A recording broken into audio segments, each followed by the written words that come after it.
Dad, Mom, I've decided to come home and get married. Adrian's tone was steady, almost flat. That's wonderful, Adrian. You've finally come around.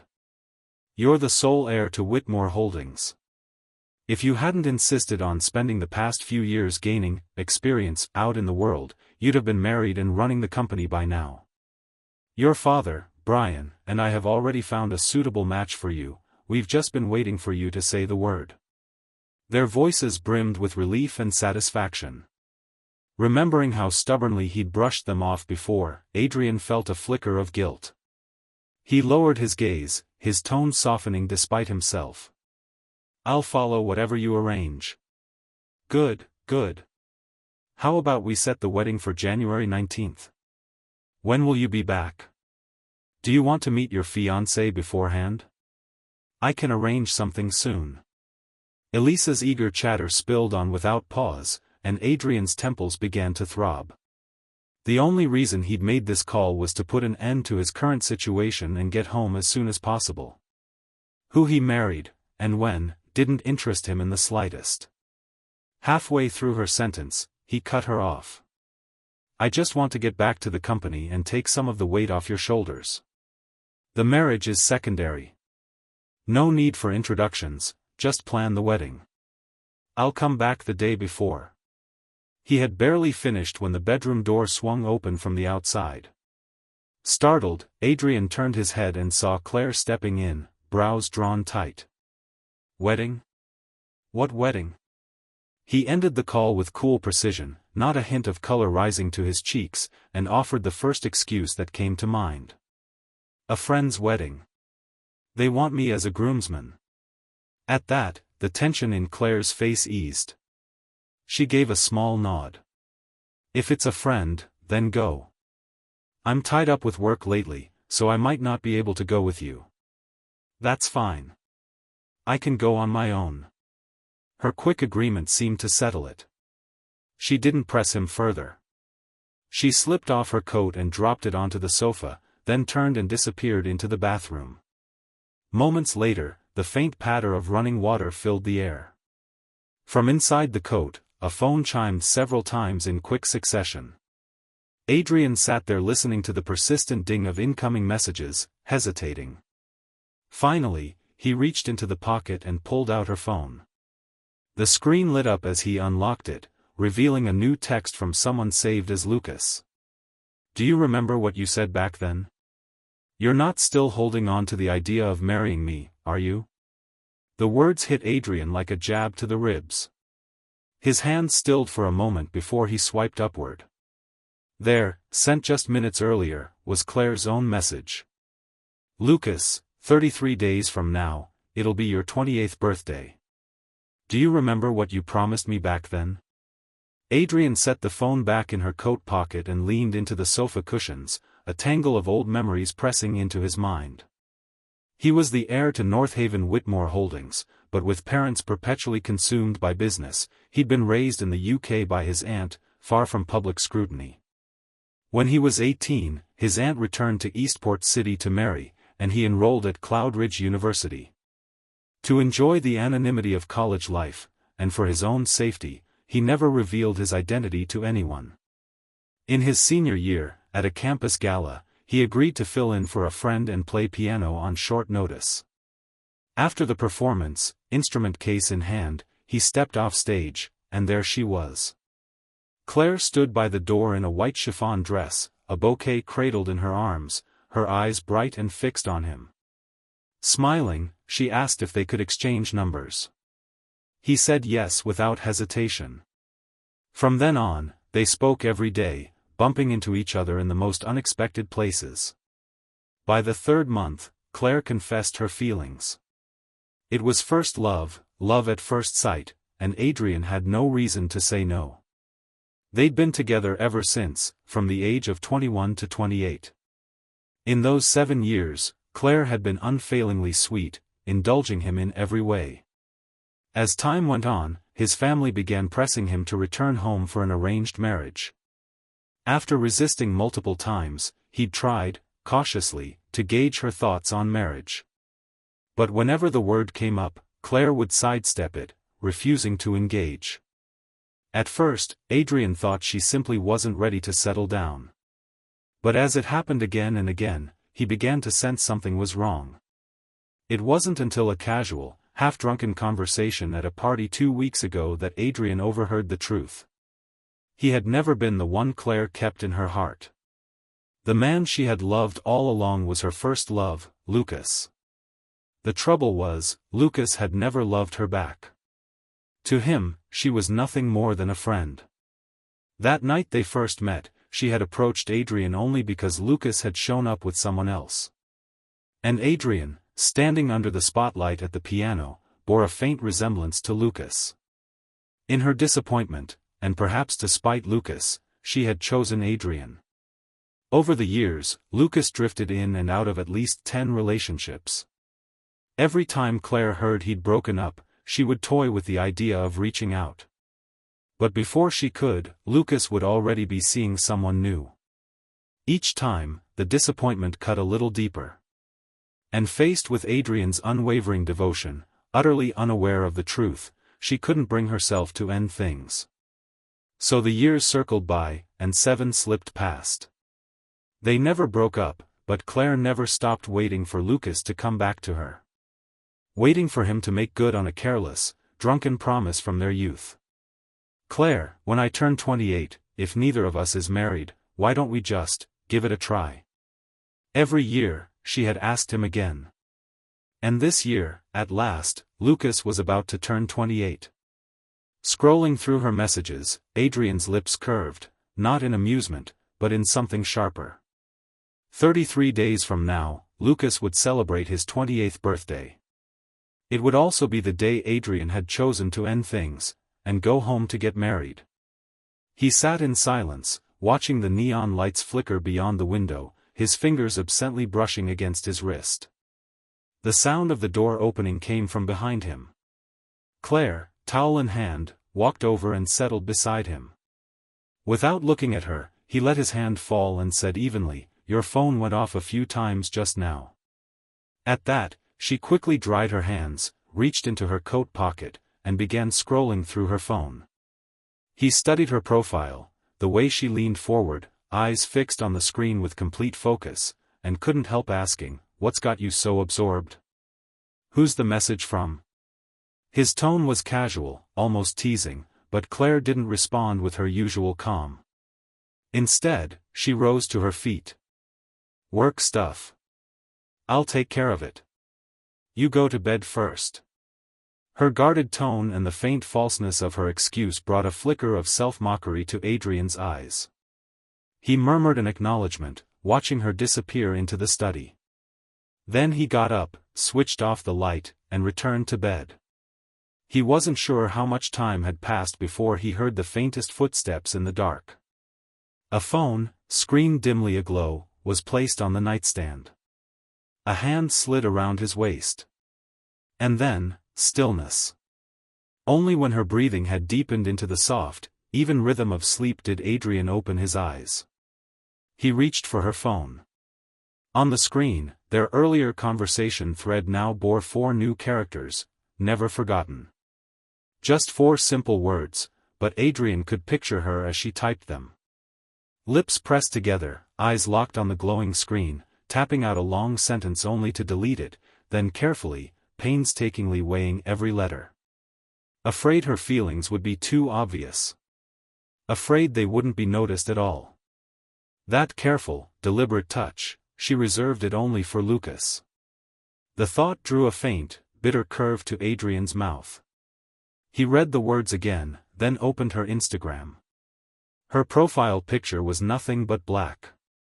But when he tapped it, a small line appeared at the bottom.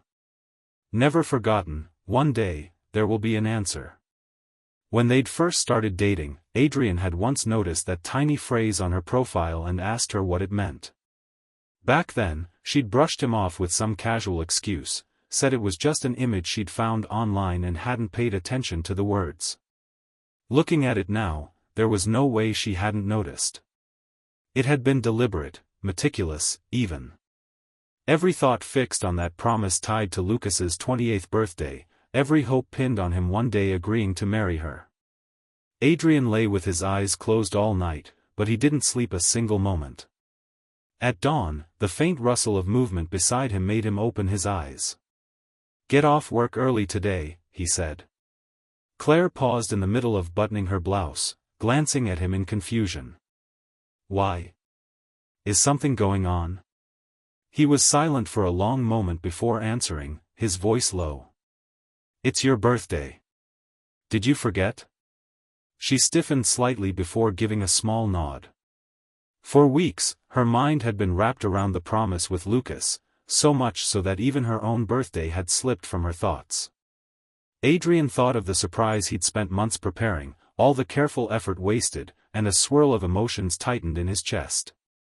Claire, oblivious to the shift in his expression, simply reminded him, "Keep it simple. No need to make it as grand as before." In past years, her birthdays had always been orchestrated entirely by Adrian. He'd go to great lengths, throwing parties just to make her smile, effort she had never truly noticed or valued. So when he heard her say that, his reply carried a trace of bitter irony. "The party's already arranged. Everyone's agreed to come. It can't be cancelled." He'd started planning this celebration 3 months ago, back when he hadn't known her heart belonged to someone else. Back when he'd still believed he was her only one. If he had known the truth, he would never have planned it. She hesitated at his explanation, then said nothing, picking up her phone and walking toward the door. Just before she turned away, Adrian caught the faint crease between her brows. Lowering his head, he murmured, whether to explain to her or to console himself, he wasn't sure. Never again. He would never plan another birthday for her. When Adrian arrived at the office that morning, the first thing he did was head to his supervisor's office and hand in his resignation. By the time he walked back out with the signed paperwork in hand, the news had already set the place buzzing.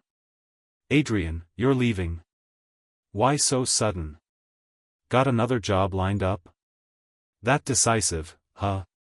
Don't tell me you're going back to inherit the family business." He set his papers down on his desk, offering a faint smile at their concern. "Going back to get married?" There was a chorus of knowing nods, as if everything suddenly made sense. Only Sophie, who had always been close to him, leaned in with a more direct question. "Wait, you mean your girlfriend finally agreed to marry you? I thought no matter how you hinted or asked, she always dodged the topic. What changed?" Adrian didn't bother clarifying. Instead, he steered the conversation away with practiced ease. "Thanks for looking out for me all these years. Dinner's on me later." After work, he took 4 or 5 colleagues out for a meal. They lingered over food and drinks for 2 hours, and by the time Adrian made it to the hotel, it was already 8. He hurried down the corridor toward the private dining room. Hand on the door, ready to push it open, he froze. Voices drifted out from inside. "It's freezing out there. Who's Claire going to pick up?" "Who else?" "Lucas." "I was close enough to hear. Lucas said he's back today," and she lit up like a kid and went to meet him. "What? Seriously?" Claire must be over the moon. Today's her 28th birthday, and in just over a month Lucas turns 28 too. Him showing up now, don't tell me he's here to keep that promise. I heard Lucas just broke up again. Looks like that's exactly it. Oh my God, if they really get together, what about Adrian? We've kept this from him for 7 years, he doesn't even know who Lucas is, and he's been hopelessly in love with Claire the whole time.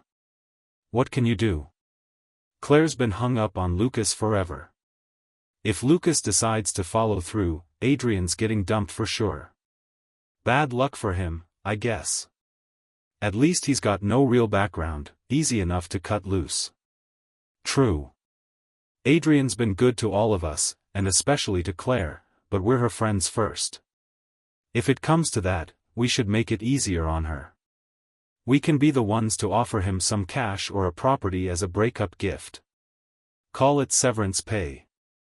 Adrian stood there for a long moment, listening quietly. He didn't move. Maybe it was because he'd already decided to walk away, but the weight in his chest was nothing like what it had been 2 weeks ago. Instead of anger or hurt, he found the whole thing almost absurd. Claire wanted to break up with him, and have her friends do the dirty work.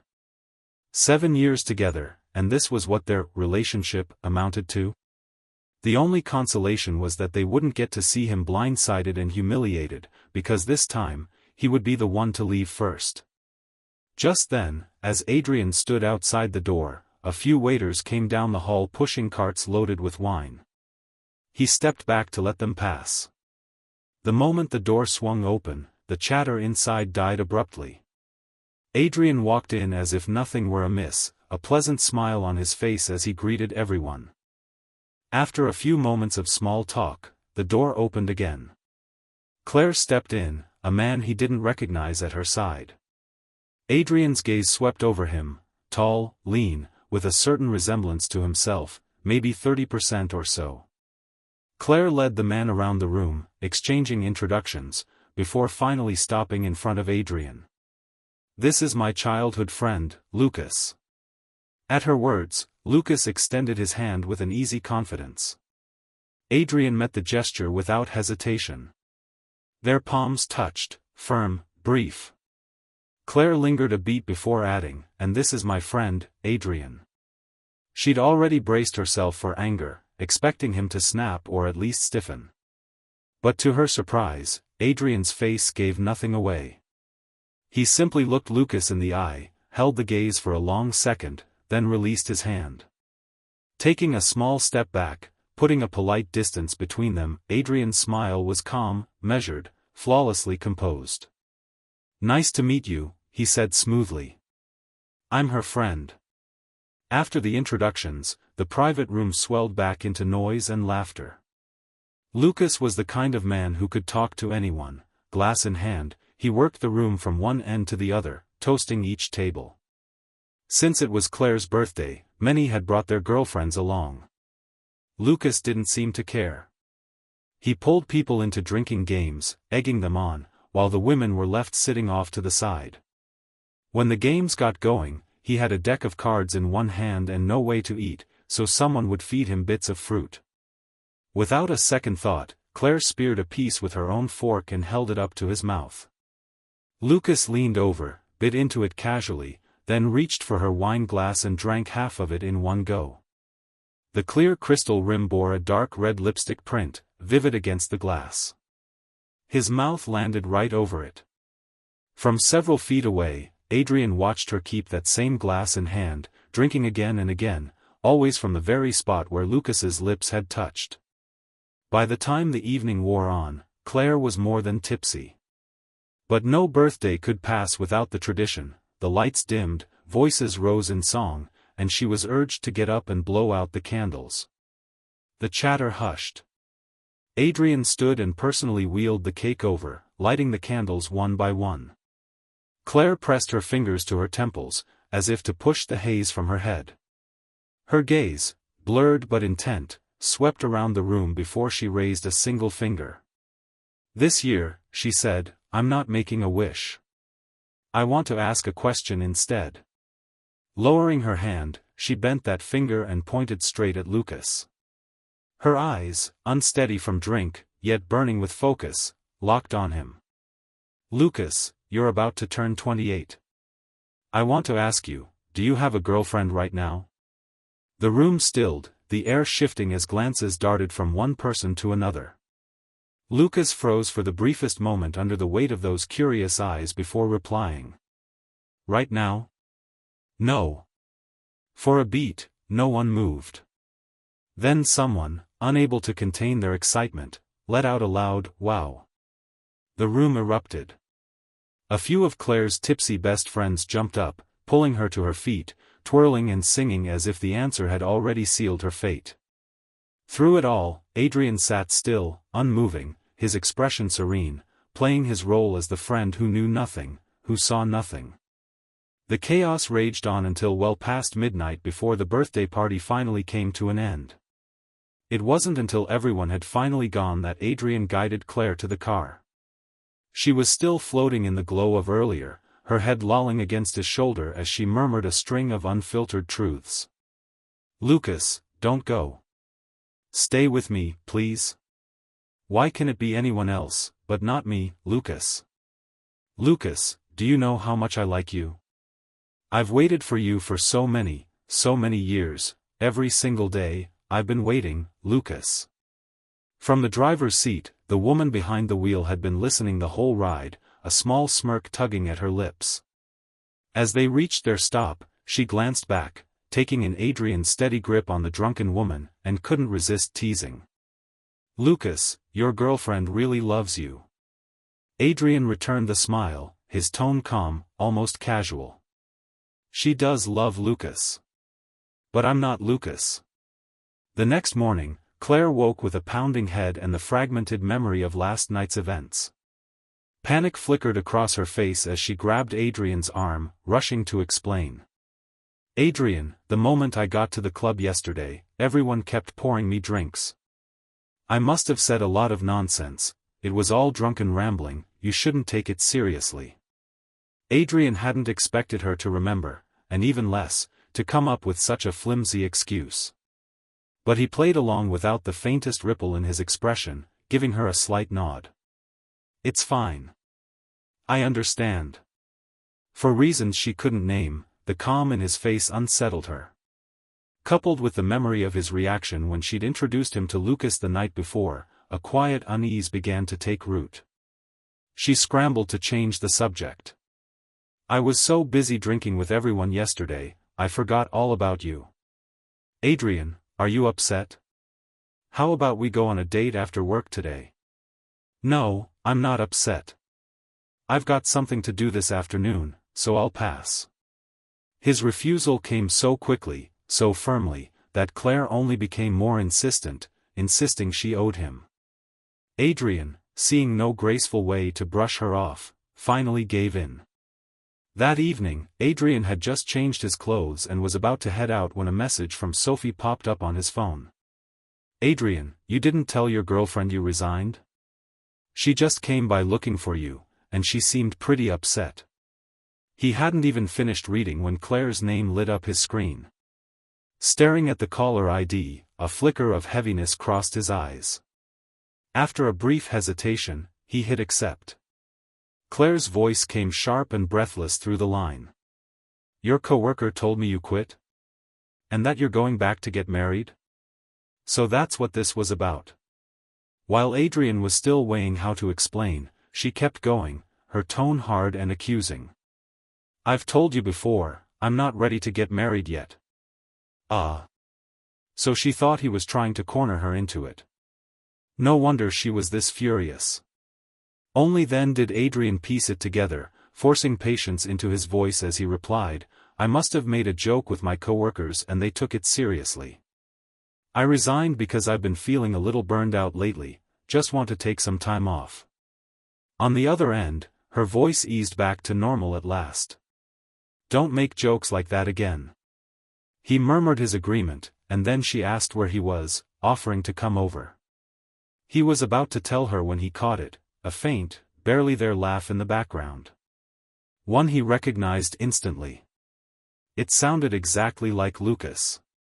Last night, after they'd exchanged contact info, Adrian had seen Lucas's latest Instagram post, a selfie taken in a car. So that's where they were. Together. The "sure" that had risen to his lips shifted into "no need." She hung up quickly after that. Staring at the darkened screen, Adrian's mouth curved in a bitter smile. If she'd truly wanted to come, would she have ended the call so fast? Just a token offer. And he'd almost taken it seriously. Hailing a cab, Adrian rode in silence, mulling over the call as the city lights slid past the window. When he arrived at the restaurant, the hostess checked the name and led him straight to a private room on the top floor. He opened the door to find a table crowded with dishes, yet not a single person in sight. Catching his questioning look, the waiter offered a polite explanation. "Ms. Winslow called about 10 minutes ago to place the order." She asked that you start without her, said something urgent came up, and she might be late. Adrian's expression shifted, comprehension dawning. Urgent matter? Most likely off with Lucas again.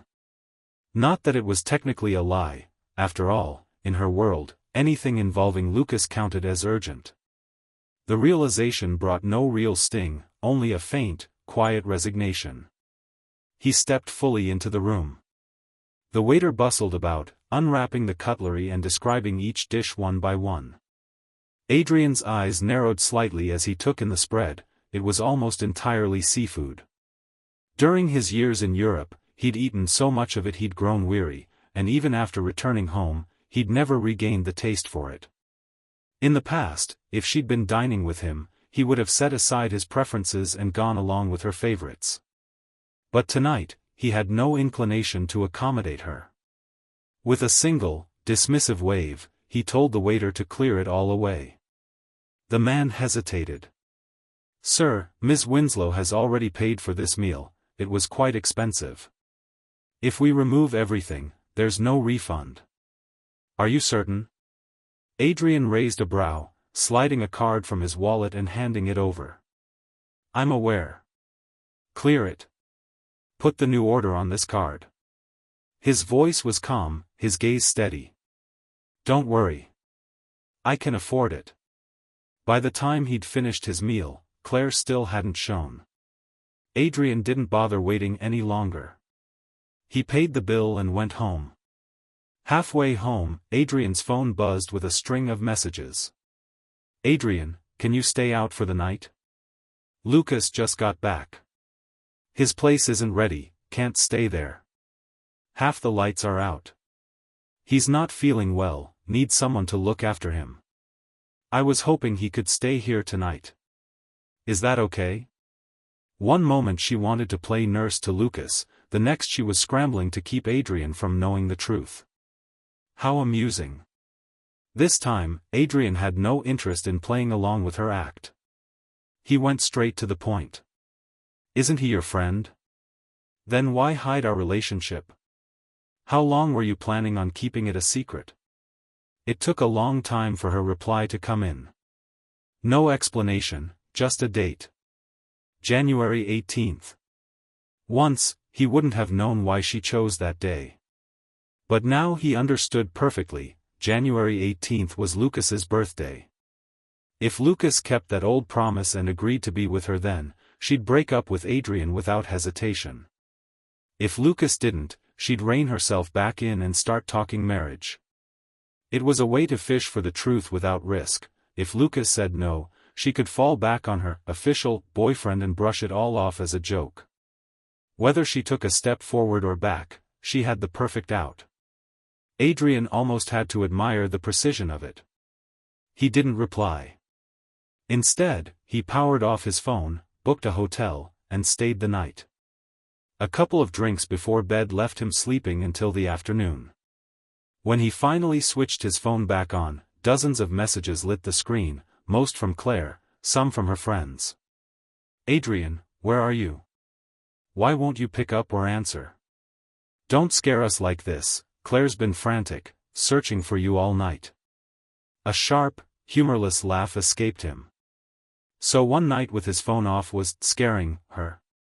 When he left for good, ending things and going home to get married, would they accuse him of throwing a tantrum, too? And who among them didn't know Lucas was the one she treasured most? Did they really think she'd spend the whole night worrying about him? He was still turning the thought over when Claire called. Her voice wasn't exactly warm. "Adrian, Lucas was just here for one night. Was it really worth getting so upset? Even if you weren't happy, disappearing like that isn't the way to handle it." Adrian didn't bother defending himself. He reached for the easiest excuse. "I wasn't upset. My phone died and shut off on its own." In the past, Claire probably would have taken his explanation at face value. But today, whether from suspicion or some unshakable instinct, she pressed further. "Then why is it I could always reach you before, no matter what time it was, but last night your phone was off?" Her question caught Adrian off guard. For a moment, his mind drifted back over the years. That night, years ago, when she'd woken with sudden stomach pains, accidentally dialed his number instead of her secretary's, he'd gotten out of bed immediately to bring her medicine. Last year, when she was in France on a business trip and the time difference confused her, she'd called him at 3 or 4 in the morning for a file. Fighting sleep, he'd pulled up the office security feed to help her find it. 3 months ago, just out of surgery and still numb from the anesthesia, he'd dictated a reply to the nurse so her message wouldn't go unanswered. Each moment, every interruption, every sacrifice, had been proof of how completely he loved her. But none of it had ever truly registered with her. A dry, involuntary note of self-mockery crept into his voice. "I was just afraid that when you needed me, I wouldn't be there. Last night. I figured you didn't need me." Something in his tone made her chest tighten faintly. In 7 years together, Adrian had always yielded to her, followed her lead. They had never shouted, never fought. If she didn't want to explain something, he never pressed. And if he ever sulked, the smallest effort from her would smooth things over. From daily routines to dinners out, he had always been the one to accommodate her. Claire had to admit, Adrian was, by all accounts, an almost perfect boyfriend. Thinking of all the ways he'd been good to her, her tone softened.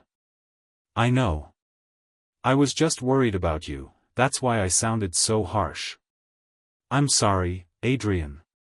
Where are you now? I'll come find you." But Adrian had no desire to see her at that moment. "No need," he said simply, and called a cab to take him home.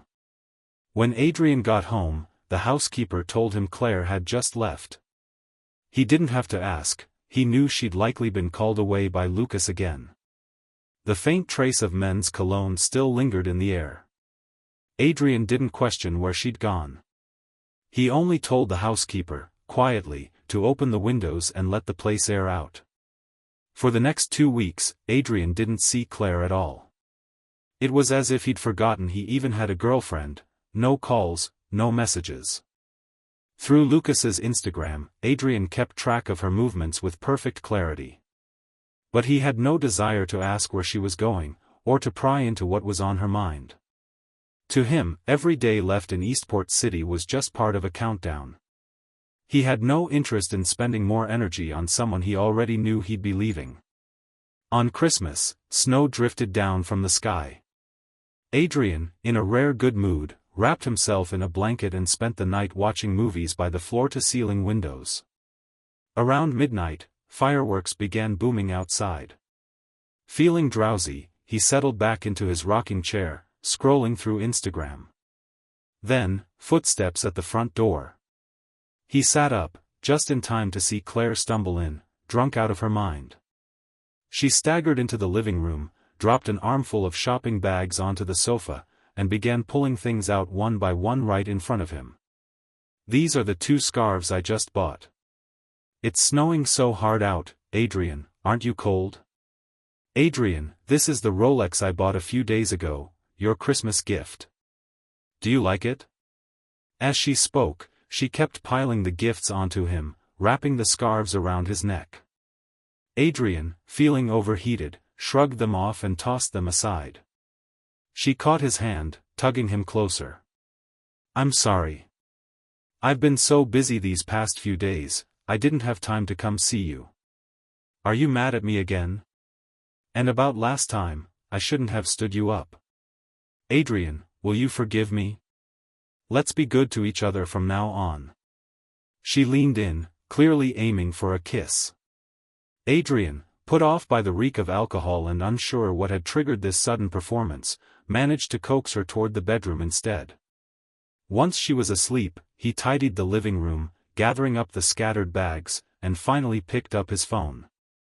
On Instagram, Lucas had just posted 9 photos, himself with a young woman, smiling together in the snow. The caption read, "When it snows, you meet someone new. The right one. Someone you like." The moment Adrian saw it, every lingering question fell neatly into place. No wonder Claire had come home drunk, suddenly playing the doting girlfriend. The man she loved was already seeing someone else. Of course, if it weren't for that, why would she remember him, the old standby, at all? A flash of irony crossed Adrian's eyes. He unbuckled the Rolex from his wrist and let it drop onto the table. In the days that followed, Claire seemed like a different person. She stayed home, never going out, insisting she wanted to be with him.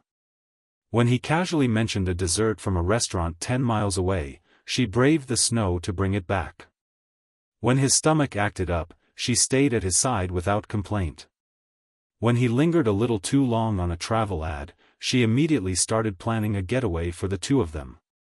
Maybe it was heartbreak that drove her, but this time, she was more attentive than she had ever been before.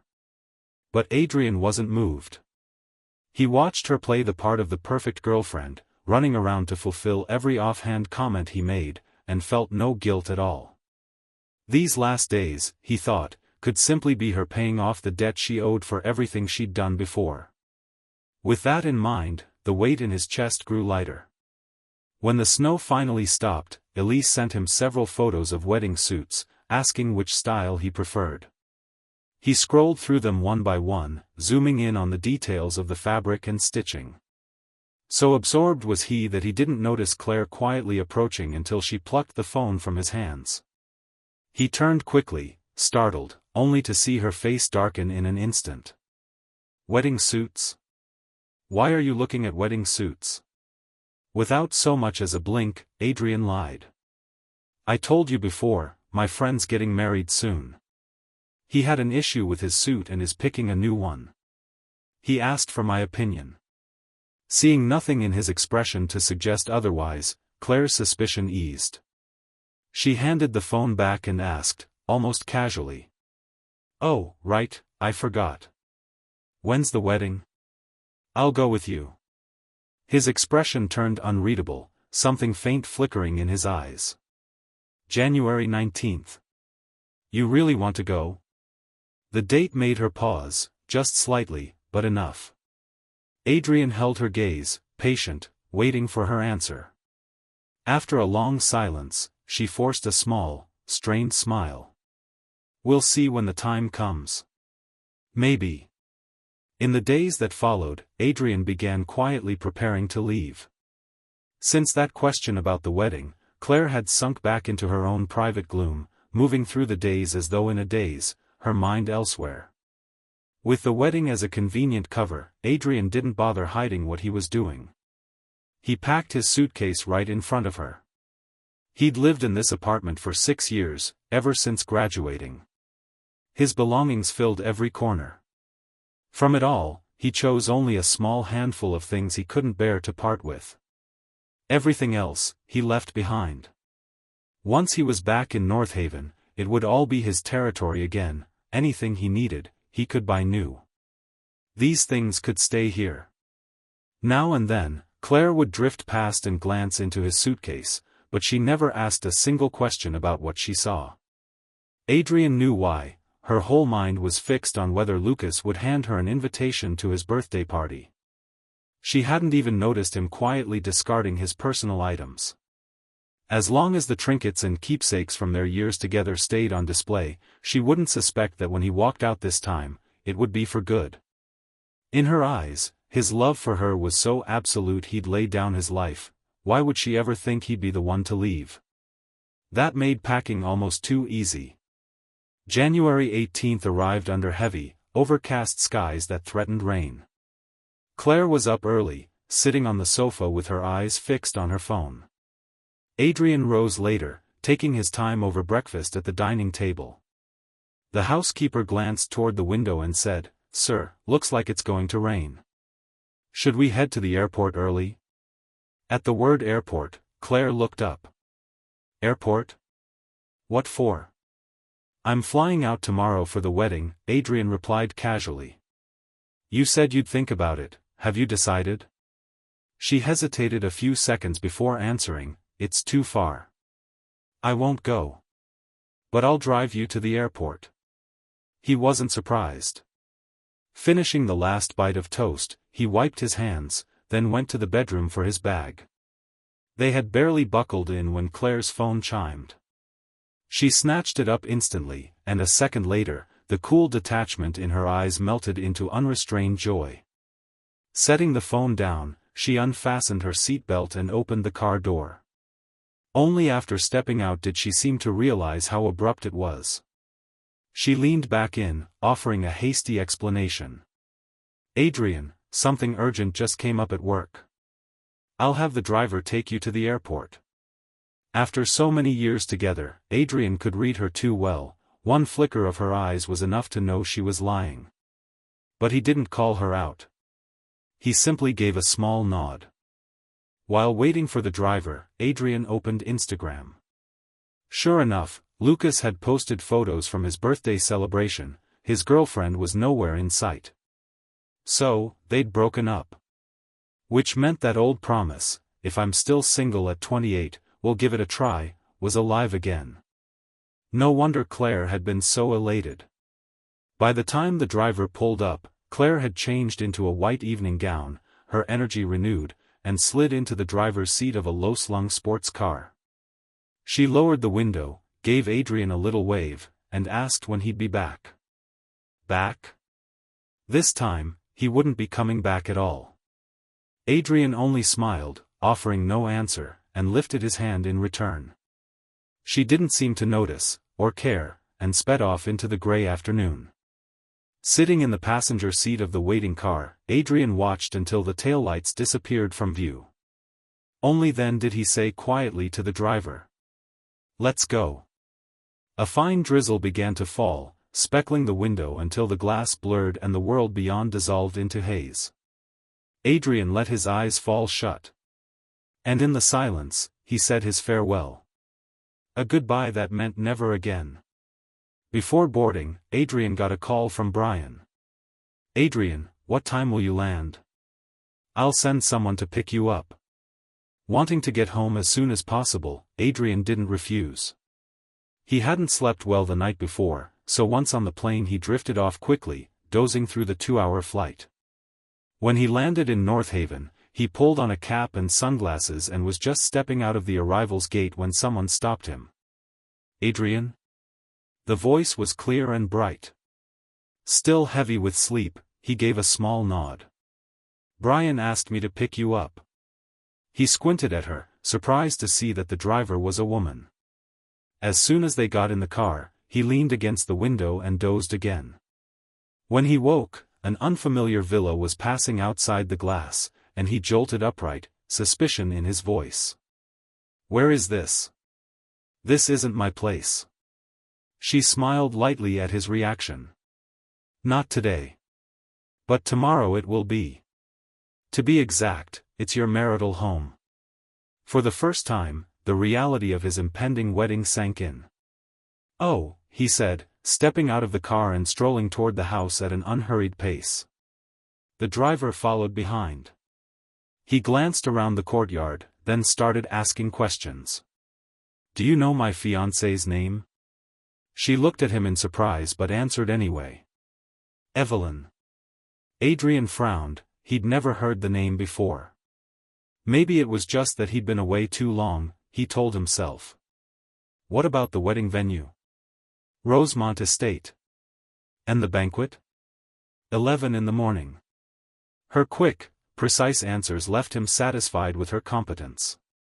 "So, will you be driving the wedding car tomorrow too?" There was a pause before she replied, her tone tinged with surprise. "Of course." It sounded like every detail of the wedding had been neatly arranged. As the front door came into view, Adrian turned to take his suitcase from her. "All right then. You can head back for now, just be here on time tomorrow to pick me up, and then we'll go get the bride." But she didn't answer. She didn't move at all. Adrian was about to ask if she had anything else to say when a voice called from the balcony above. "Adrian's back. Come up and take a look at your wedding house." He looked up quickly, greeting the family members gathered there, and among them was Evelyn. Elise waved them over. "Come on, both of you. The wedding's tomorrow, what's there to be shy about?" "Evelyn?" The driver was Evelyn? the driver was his fiancée? The realization froze Adrian where he stood. Fully awake now, he pulled off his cap and sunglasses, glancing up, only to meet a pair of smiling eyes. Seeing the shock in his face, Evelyn seemed to understand instantly. She stepped forward, hand extended. "Forgot to introduce myself. I'm Evelyn." Adrian forced a quick smile, reaching out to shake her hand, his tone carrying an edge of sheepishness. "Sorry, guess I wasn't fully awake just now. Mistook you for someone else." Evelyn only laughed, pushing the door open with one hand. Her voice was light, unbothered. "No problem. We've got plenty of time to get to know each other."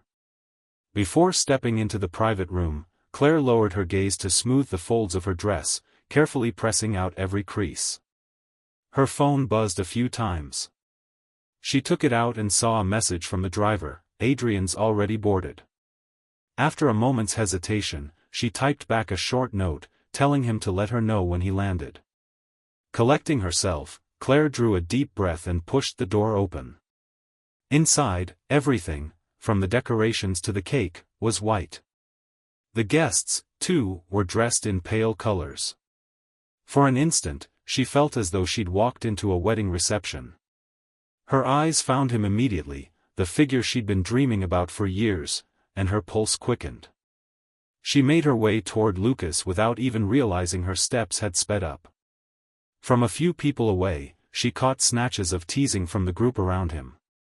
"Lucas, today you've got to finally bring her over to meet us, right? You've kept her hidden long enough. What's the rush? Wait until wish time, I promise, you'll all be impressed." Wish time?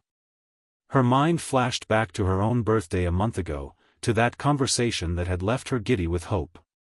Could the joke they'd made when they were 16, about being together at 28 if neither was married, be about to come true? For the next few hours, she could think of nothing else. The thought made her so nervous she sipped at her wine again and again. When the cake was finally brought out, her hands were trembling. Her closest friends clustered around her, their eyes gleaming with something between mischief and anticipation. "Claire, your dream's about to come true. How do you feel?" She kept her head down, smiling faintly, offering no answer. Then Fiona, one of her friends, seemed to remember something. She set a hand on Claire's shoulder. "What about Adrian?" Hearing his name here, at Lucas's birthday party, Claire's smile faltered. A flicker of guilt stirred in her chest. Her friends caught the change in her expression and jumped in to reassure her. "It's fine. Just break up, do it now. He's just an ordinary guy anyway." "Exactly. And if he tries to make a scene, we'll handle it. You don't have to worry, Claire." Urged on by their voices, Claire pulled out her phone and typed a short message. But when it came time to hit send, her finger hesitated over the button. Seeing her waver, one of them reached out, took her hand, and pressed it down for her. Almost immediately, beneath her earlier text, "Let me know when you get there," a new message appeared: "Let's break up." The two messages sat there, 3 hours apart. By her calculations, Adrian's plane should have landed by now. He would be seeing it any moment. Claire was still reeling, her thoughts churning, when her friends pulled her toward the center of the room. Under a chorus of cheers, Lucas pressed his hands together and made his wish with all the solemnity of a prayer. "I hope that at 28, everything goes my way, and that I can make next year's wish together with Marissa." The smile on Claire's face froze in place, draining to a paper-white pallor. Around them, the room erupted, guests screaming in delighted confusion. "Who's Marissa, Lucas? Come on, introduce her to us." At the teasing, a faint blush crept up Lucas's face. "She's my new girlfriend." The words had barely landed when the door to the private room swung open. A young woman in a violet dress stepped in, her features striking, her smile warm as she greeted the room. "Hi, everyone, I'm Lucas's girlfriend, Marissa. In the swell of voices, Lucas laughed and took Marissa's hand, sharing little stories about their new relationship. Claire sat off in a corner, hollow and untethered, tossing back glass after glass with her friends. One drink blurred into the next, until they were all well past tipsy. Fiona, weaving unsteadily, suddenly pushed herself up and staggered toward Lucas. In the midst of the curious stares, she raised her voice for her best friend. "Lucas! Did you forget? The promise you made to Claire?" At that, Marissa's expression flickered with interest. "A promise? What promise?" Lucas's face tightened instantly, souring in an instant. But Fiona, drunk and oblivious, didn't stop, and the other friends hurried over to back her up. "You told Claire, when you turned 28, you'd be with her." "That's right. We all remember." The smile on Marissa's lips began to fade. She turned her head to Lucas, giving him a long, searching look. "Is that true? It was just a drunken joke, how could anyone take that seriously? And besides, I said it only if I was still single. I'm not. I have a girlfriend now. So it doesn't count." He didn't even hesitate before cutting the thread clean. Each word landed like an axe against Claire's heart. She pressed one hand to her chest, the other bracing on the sofa to push herself upright. Under the weight of every eye in the room, she broke into wild, bitter laughter. "Yes. Of course it doesn't count. You have a girlfriend, and I have a boyfriend. A joke, it was all just a joke." Her words coaxed a smile back to Marissa's face. She nodded lightly, slipped her hand into Lucas's, and stepped up to Claire with the same serene smile she'd worn all evening, as if nothing had just happened. "Seems like this was all just a misunderstanding.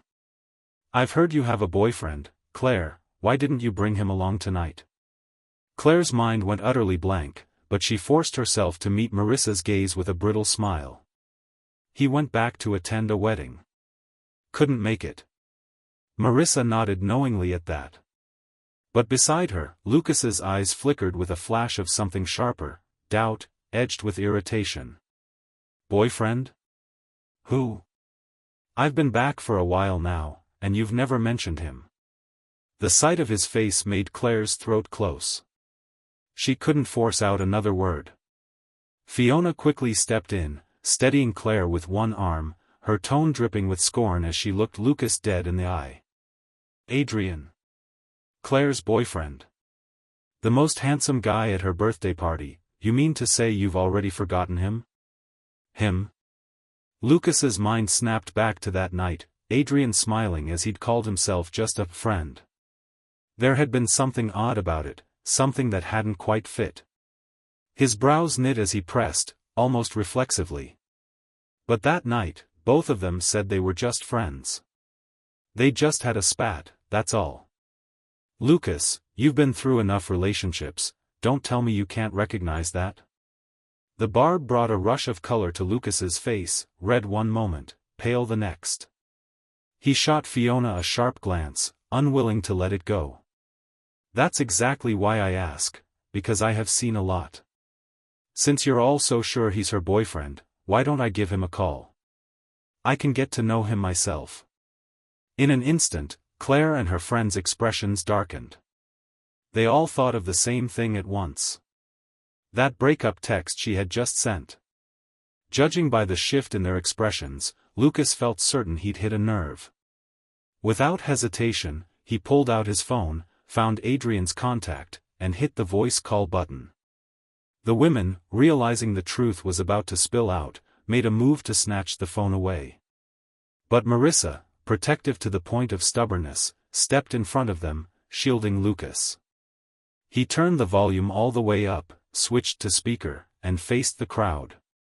The room went instantly still, the only sound the sharp, rhythmic trill of the ringtone. Claire's hands curled into tight fists inside her sleeves.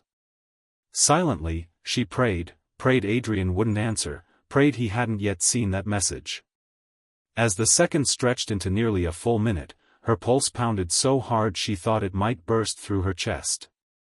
Just as the call was about to time out, the line clicked open. Adrian's voice came through, smooth and clear, tinged with faint surprise. "Mr. Fairchild? Is something wrong?" Claire's face went ashen. In contrast, Lucas's lips curved into a smile that didn't reach his eyes. "Mr. Whitmore, it's my birthday today. I heard you're Claire's boyfriend, thought I'd invite you over to join the fun."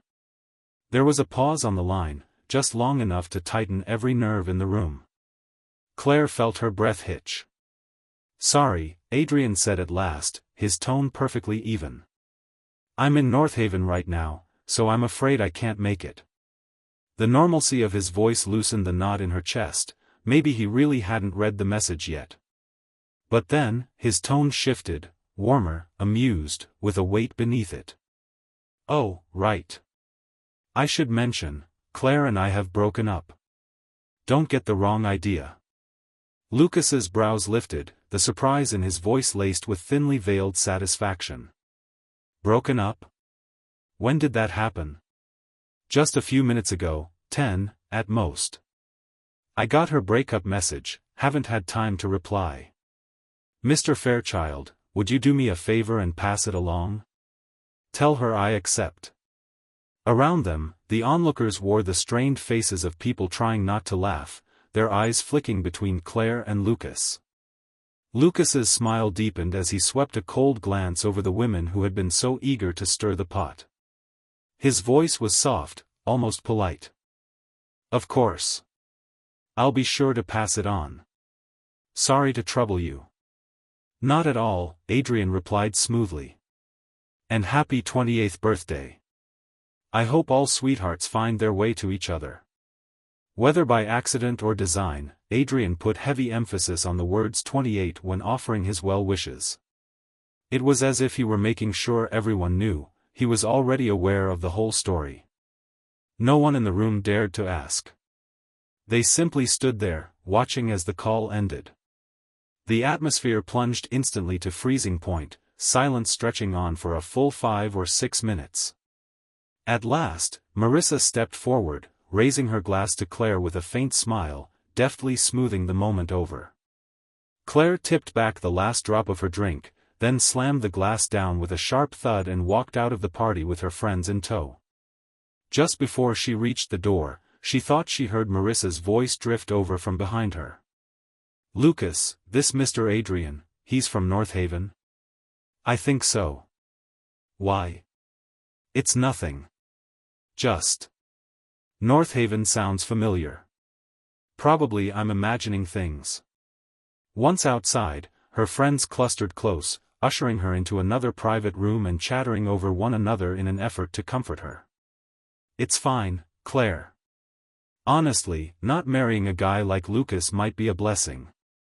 I mean, with all the ex-girlfriends he's had in the past 7 years, you could form a queue out the door.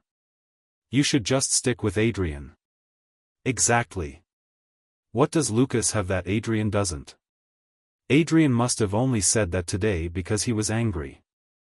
"Claire, go home and make it up to him. Explain. He likes you so much, he'll understand." Their words worked like a dose of adrenaline, steadying the knot of anxiety in her chest. She pulled out her phone, found Adrian's contact, and carefully composed a message. "Adrian, I just lost a game with my friends. The punishment was to text my boyfriend a breakup and then have someone call to see how you'd react. Please don't take it seriously. When did you get to North Haven? Have you checked into a hotel yet? Or are you busy setting up the wedding venue? Are you coming back tomorrow or the day after? I can come pick you up." The message sat there for a long time without a reply. Claire's eyes stayed locked on the screen, unease gnawing at her. Her friends exchanged quick glances, then waved for another case of beer to be brought in, urging her to drink and distract herself. "Come on, it's a wedding, of course he's busy and can't get away. Don't overthink it, Claire. He'll text you back once he's free." "Exactly. And if he really is upset, then tomorrow we'll all go with you to North Haven and apologize in person." When Adrian received those 2 messages, he was in the middle of helping Evelyn fit a wedding gown. He opened the first line, and a laugh slipped out before he could stop it. So she'd managed to come up with that excuse on the spot. Clever enough, he supposed. Too bad he no longer believed a single word she said. He didn't even have to think about it to picture the scene: Claire, rejected by Lucas in front of everyone, too proud to swallow the humiliation, scrambling for a way to save face. And that call from Lucas earlier, chances were the real spectacle had been even better. For the first time, he almost regretted not being there to watch it unfold in person. He let out a quiet sigh, and Evelyn, still adjusting the hem of the gown, looked up at him. "What's wrong? Don't like this dress? I can have them bring another one right away." Adrian waved a hand quickly. "No, it's not that. Just a bit of a shame I missed a good show because of the wedding." Her curiosity sparked instantly. "A good show? What kind of show? Can you tell me?" He did want to share, but talking about his ex in front of his fiancée seemed ill-advised. So he steered the conversation elsewhere. "Just a birthday party back in Eastport City. Some friends of mine. A little mix-up, nothing important. Let's focus on the wedding." Seeing he wasn't going to elaborate, Evelyn let it go. She stepped out to the living room and returned with a tray of desserts. "You've been at this all afternoon, you must be hungry. Have some first. When we're done, I'll go out with you for dinner. Anything you're craving?" Truthfully, he was feeling a bit hungry, so he asked what she felt like having, made a note of it, and stepped out to place the order. As he scrolled through the menu, his thoughts drifted. From what he'd learned, Evelyn was the youngest daughter of the North Haven Ashford family, 2 years younger than him. She had 2 older sisters, Victoria, older by 2 years, and Anna, older by 5, currently serving as vice president of Ashford Enterprises. In temperament, Evelyn resembled Anna more, composed and self-possessed, nothing like Victoria, who was forever cycling through boyfriends. According to Elise, Evelyn had agreed to the engagement after seeing just one photo of Adrian, apparently pleased with what she saw. Adrian didn't buy it. After all, he'd come back from ending one relationship straight into this marriage arrangement. From the start, he'd never cared about the match. If it worked, fine; if it didn't, they'd divorce. It was a business alliance, nothing more. Neither he nor Evelyn had a real choice in the matter.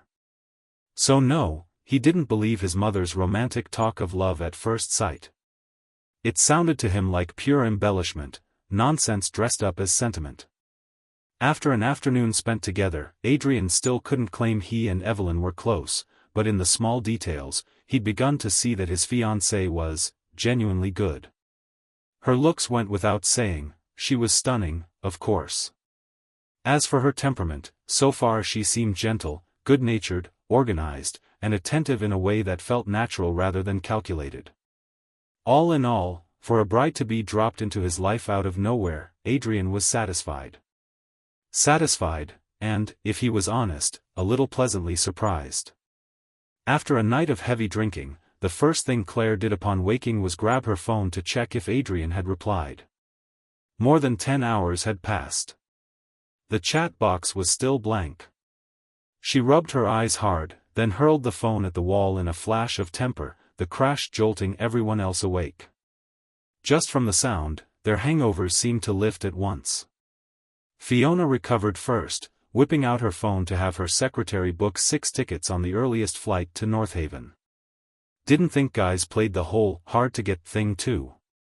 "Don't worry, Claire, we'll go with you, get him back." The others quickly chimed in with teasing and reassurances until Claire's expression eased a little. They left the bar and headed straight for the airport. In the car, Claire stared out at the skyline, regret nibbling at her. If she'd known last night would end in disappointment, she should have said yes when Adrian invited her to North Haven. The thought left her even more hollow inside, and she tried to comfort herself. Maybe it was just as well. Hearing Lucas say those words aloud had snuffed out the last ember of hope. For over a decade she'd clung to that promise about their 28th birthdays. Whenever she'd wanted to give up, it was that threadbare vow that kept her holding on.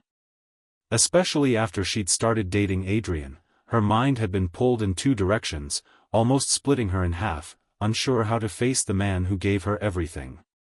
Now, finally, the choice between them was clear. She shrugged off her jacket, the fabric yellowed from spilled wine, and tossed it aside. Then, testing the waters, she asked her friends. "If I can't smooth things over with Adrian today, I'm thinking of suggesting marriage. What do you think?" The word marriage made every one of them widen their eyes. Marry Adrian? With his family background, you think your parents would approve? He's great, sure, good-looking, good temper, but I think he's fine for dating. For marriage? He's not really on your level. They might have been pouring cold water on the idea, but Claire didn't seem to hear them. She leaned back in her seat, mind replaying scene after scene from her time with Adrian. After her 25th birthday, every few months he would, in one way or another, bring up marriage, testing her reaction, trying to gauge her stance. She knew exactly what he wanted, and she knew his family was urging him on. But because of that selfish sliver of hope she still clung to, she had always pretended not to understand. Now, with both of them well past the age for such evasions, and with his devotion to her unwavering, she finally saw things clearly. She didn't want to miss her chance with him again. Marriage might be a path full of obstacles, but she was willing to try. With that, Claire made up her mind, she would propose in North Haven. She sent her assistant a message, instructing him to bid on a pair of diamond rings that had recently stirred a buzz online. Just before boarding, the assistant reported back, the rings had been sold for an astronomical $90 million. For a pair of wedding bands? That price made her blink in disbelief. She asked who had bought them, and the reply came, the Ashford family. The Ashford family of North Haven? That name was well known in her circles. Claire, recalling that she had some acquaintance with Victoria Ashford, decided to call her directly. "Oh, those rings? I bought them," Victoria explained easily. "My younger sister Evelyn is getting married today. I wanted to give them to the couple as a wedding gift." "You're a bit late to the party, Claire." Her younger sister was getting married today? So many celebrations colliding on one date, Claire's eyes flickered with surprise, though she kept her tone polite. "I must have had too much to drink and forgotten to place a bid." "You're too kind. Since your sister is getting married, allow me to trouble you to pass along my congratulations." Victoria laughed warmly. "Thank you for the good wishes. My sister's husband is the heir to the Whitmore family. They're a perfect match, truly a marriage made in heaven." The moment she heard that surname, Adrian's face flashed in Claire's mind. Could this be the wedding he had gone to attend? A tangle of strange thoughts rose in her chest. But the moment she stepped out of the car and felt the bite of winter wind, they scattered clean away. She shook her head, pressing her fingers to her brow, determined to cast off those messy imaginings entirely. When the plane touched down, Claire immediately called Adrian. He didn't sound like he had cooled off. In the background was a swell of chatter and clinking glass, and his tone carried no warmth. "Ex-girlfriend. Calling me on purpose, what do you want?" The moment she heard that label, yesterday's scene came rushing back, and her blood pressure spiked. But she knew this wasn't the time to lash out. Swallowing her temper, she forced her voice into something calm and patient. "Adrian, that breakup yesterday, it really was just a joke. Can't you believe me?" She barely made it halfway through before he cut her off. "Is that so? I don't care if it was a game. I only believe what I saw. You don't need to explain. I'm busy, and I don't have time to chat." He ended the call without waiting for her reaction. Claire's face darkened with fury, and Fiona quickly tugged her toward the car. "Don't fight over the phone. Save it for when you see him, say something soft and he'll come around." While her friends took turns soothing her, the car rolled out of the underground garage. The driver asked for an address. The question brought a stunned silence. None of them actually knew where the wedding was being held. Fiona wanted Claire to call again, but feared they'd just end up arguing, so she dialed from her own phone. "Adrian, we're in North Haven. Where's the wedding?" A few seconds later, a woman's voice, not Adrian's, came through the speaker. "Just come straight to Rosemont Estate." The unfamiliar tone sent a flicker of displeasure through Claire's eyes. She snatched the phone, ready to demand who it was, but the line had already gone dead. Fiona hurried to make excuses. "You know how Adrian is. Didn't he say he was busy? He's the best man, he probably just handed his phone to a friend for a second. No need to get jealous over that, right?" Claire's expression eased, and she quickly repeated the location to the driver.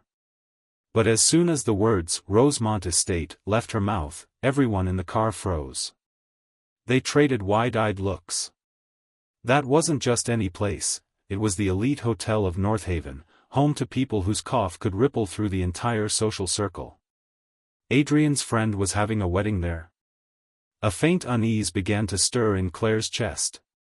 And the thoughts she'd pushed away before boarding the plane began creeping back, one by one. 10:30 a.m., the ceremony was minutes away, and guests were already taking their seats. From the top-floor balcony, Adrian looked out over the sprawling lawn, now transformed into a sea of roses in every shade. A flicker of surprise crossed his eyes. Elise had told him days ago that this entire wedding had been planned and designed by Evelyn herself, that she'd poured her heart into every detail. He'd assumed it was just polite exaggeration. But seeing it in person, he realized Elise had actually been holding back. The sun was out, but winter air still bit at the skin. For the guests' comfort, countless outdoor heaters had been disguised as floral pillars, each wrapped in blooms flown in from Europe. The sheer extravagance made even Adrian, who had grown up among Britain's old money, feel a pang in his chest at the expense. He ran a hand through wind-tousled hair, about to remark on it, when Evelyn approached, her voice warm with concern. "It's cold out here. Come inside." He nodded and followed her back in. She handed him a cup of hot coffee. "Someone just called, said they'd arrived in North Haven and wanted to know where the wedding was." "A friend of yours? Should we send someone to the gate to meet them?" "A friend? What friend?" A faint crease formed between Adrian's brows. He picked up his phone and scrolled through the call log. When the name Fiona appeared on the screen, his expression shifted into something almost amused. "Fiona? She's here in North Haven?" Evelyn, unaware of the backstory, gave a simple nod. His mouth curved into a smile that carried a shade of meaning only he understood. "No need to meet them. They'll find their way in. There are already so many people here, and I saw plenty of cameras set up in the hills nearby, probably paparazzi. I'll send someone to tighten security. We don't want any trouble." Evelyn accepted his reasoning without pressing further. Before leaving the room, she placed the wedding rings into his hands. Only after the door closed did Adrian finally let the laugh, suppressed for so long, spill out, unrestrained. Claire actually came to his wedding? Adrian couldn't quite picture it, what her face would look like the moment she saw him standing at the altar. He flipped open the ring box in his hand. The moment his gaze fell on the pair of bands inside, he froze for just a beat. He'd first seen these exact rings in a magazine 2 months ago, even sent the photo to Claire. Back then, he'd imagined a day when he'd kneel before her and propose. Who would have thought that barely 2 weeks later, he'd learn about her and Lucas? The wedding and the rings he had once dreamed of were now within his reach. As for the bride, well, she was a definite improvement. Better this way than stepping blindly into the fire and burning himself alive. By now, Adrian felt no nostalgia for the past 7 years, only relief. At 11 sharp, the ceremony began. To the crowd's gaze, Evelyn's father walked her slowly down the aisle and placed her hand in Adrian's. They moved through the formalities until it was time for the rings. Evelyn lifted one to slide onto his finger, when a sudden commotion rippled through the guests. Adrian glanced toward the noise and immediately spotted Claire. She was shoving her way forward like a woman possessed, fists swinging, eyes bloodshot, her expression so twisted it was hard to recognize her. Her friends charged in behind her, shouting Adrian's name. The scene drew every eye in the room, glances darting between the altar and the chaos below. Under the weight of all those stares, Adrian remained calm. Turning to Evelyn, whose face was dark with confusion and irritation, he offered a quick explanation. "Sorry, that's a friend from Eastport City. Could we pause for a few minutes so I can talk to them?" After a brief hesitation, she nodded and signaled for the ceremony to halt. Security had already subdued the intruders and were dragging them toward the exit. Evelyn raised a hand, and they stopped. Through it all, Claire's gaze never wavered from Adrian. Seeing him in the groom's suit, composed and unmoved, she finally exploded, teeth clenched. "You said you were here for a friend's wedding? This friend, is it you?" Her fury almost made him laugh. "Yes," he said evenly. "It is." Claire was so furious at his two short sentences she almost laughed. She shut her eyes, then opened them again, now blazing with fury. "So this is why you went and got married behind my back?" "Behind your back? This wedding has been in the news for over a month, Claire. Do you not read the news?" Something in his tone made her snap her head toward the bride. Evelyn's face bore a striking resemblance to her sister, Victoria, enough that Claire recognized her instantly. Her pupils blew wide. The corner of her mouth trembled. Every line of her body screamed the same thing. Impossible. Evelyn's groom, was Adrian? And if Adrian was him? Behind her, Fiona and the others finally caught up to the same realization, their voices breaking in shock. "Adrian, you're with the Whitmore family?" Adrian regarded them calmly, answering with deliberate patience. "To be precise, I'm the next heir of the Whitmore family, and Evelyn's fiancé. Any other questions about my identity?" That string of titles shut them all up at once. In Eastport City, these women could throw their weight around. But this was North Haven, and here, their status barely registered. The silence stretched until Claire, her voice hoarse, asked the question that mattered most to her. "Why didn't you ever tell me?" "You didn't tell me plenty either," he replied evenly. "Like, 28. 2 words, and the color drained from her face. She lurched forward, frantic now, words tumbling over each other. "I can explain, Adrian, I never forgot Lucas, but these 7 years, I did love you." She didn't get to finish. Evelyn, who had been watching quietly, finally cut in. "Take them out." After giving the order to security, she slipped her hand into Adrian's, her voice gentle but firm. "This isn't the right time to reminisce. Once the wedding's over, we can invite your friends to a private dinner. Let's not keep the guests waiting." Adrian knew her well enough to catch the nuance. She must have sensed something off in the past few minutes, which was why she stepped in. When Claire had first burst in, he'd already been prepared for the possibility that this scene could derail the ceremony entirely. If it escalated enough, the wedding might not go forward at all. Watching the group being escorted out, Adrian hadn't expected Evelyn to make such a decisive call at such a critical moment. He lifted his gaze, studying her for a long beat. Though he nodded in agreement, a dozen questions still turned over in his mind. But now wasn't the time to seek answers. With her arm linked through his, they returned together to the center of the stage. The light, lilting notes of the piano swelled once more. Amid a chorus of well wishes, they exchanged rings. When the bouquet sailed through the air, petals, feathers, and ribbons drifted down from above. Adrian caught a single petal in his palm.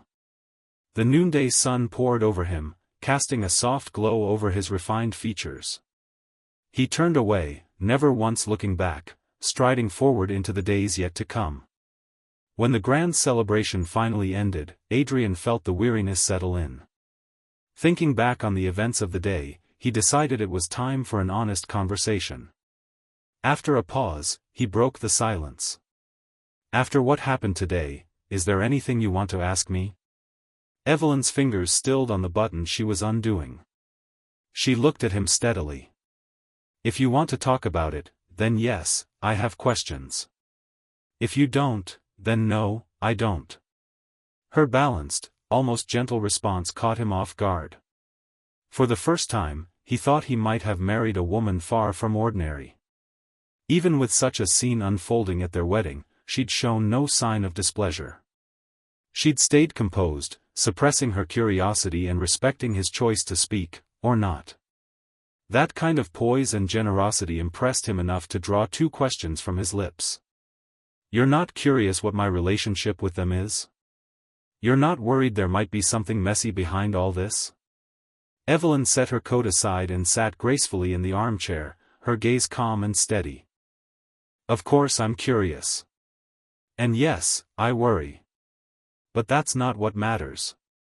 What matters is that our wedding went beautifully, you are my husband now, and we'll face many tomorrows together.